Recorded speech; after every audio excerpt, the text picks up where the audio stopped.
Пред, меѓу или после зимска сезона граѓаните мора да ги чистат оџаците и ќумците. Ова го порачува командирот на територијалната противпожарна единица во Велес Љупчо Лепидовски. Командирот за здравки потенцираше дека често имаат интервенции со оџаци, но истите не се секојдневни. Им препорачуваме да не горат секаков материјал. Значи, се знае горливо дрво, тоа што треба да го горат, а не да внесуваат и они отпадни материјали, ако го им биде оштетен регалот, они го искршуваат и го користат за топлина.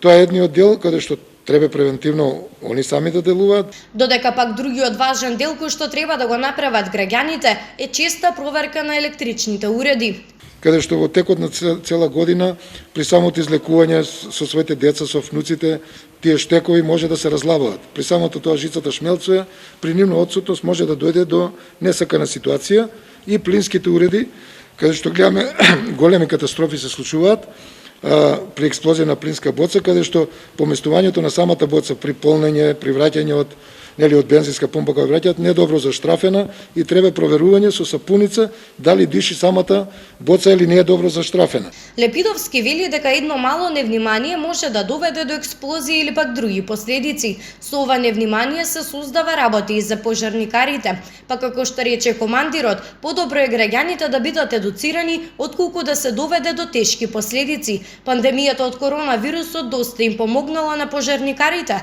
со што предизвика поголем дел од граѓаните да бидат во своите домови и да ги контролираат електричните уреди, но понатаму кога ќе заврши пандемијата и граѓаните повторно ќе се вратат на работните места, кога ќе бидат одсутни подолг временски период од денот, потребно е да бидат навремено едуцирани за да се избегнат различни штети.